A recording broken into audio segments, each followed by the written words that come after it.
कोल्हापुरात ऊस दरासंदर्भात झालेली दुसरी बैठकही निष्फळ ठरली। कोणत्याही तोडग्याविना ही बैठक संपली। सी रंगराजन समितीच्या शिफारसीनुसार साखर कारखान्यांनी एफआरपी सह नफ्यातील 70% रक्कम देण्याची तयारी दर्शवली, पण पहिल्या उचलीबाबत कारखानदार काहीच बोलत नसल्याने हा प्रश्न निर्णयाविनाच प्रलंबित राहिलाय।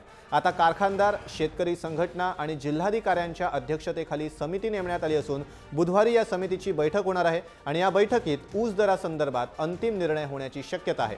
शिवाय कोल्हापूर जिल्ह्यात एफआरपी पेक्षा जास्त उचल देण्याची शक्यता आहे। या बैठकीला महसूल मंत्री चंद्रकांत पाटलांसह राजू शेट्टी, रघुनाथ पाटील हजर होते, मात्र कृषी आणि पणन राज्यमंत्री सदाभाऊ खोतांनी या बैठकीला दांडी मारली।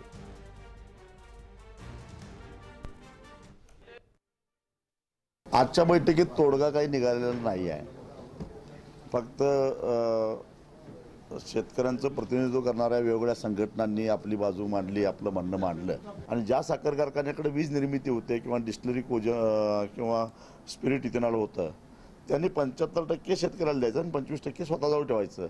हा रेव्हेन्यू शेअरिंगचा रेशो जो रंगराजन समितीनं घालून दिलेला आहे, त्याच्यावरच महाराष्ट्राचं ऊस दर नियंत्रण समिती स्थापन झालेली आहे की ज्याचे अध्यक्ष राज्याचे मुख्य सचिव आहेत आणि त्या समितीसमोर हा सगळा हिशेब होईल आणि त्या पद्धतीने शेतकऱ्याला ते पैसे मिळतीलच, अशी भूमिका साखर कारखानदारांनी घेतली।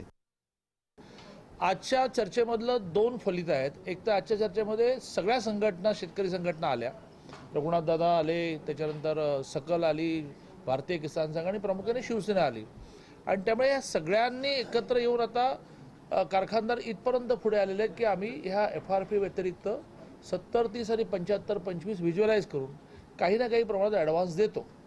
पण हा ॲडव्हान्स किती आणि हा ॲडव्हान्स एफआरपी बरोबर द्यायचा का थोडा उशिरा द्यायचा, गॅरंटी द्यायची पण एफआरपी बरोबर द्यायचा का थोडा उशिरा द्यायचा, यावर आज काही एकमत झालं नाही किती आणि कधी।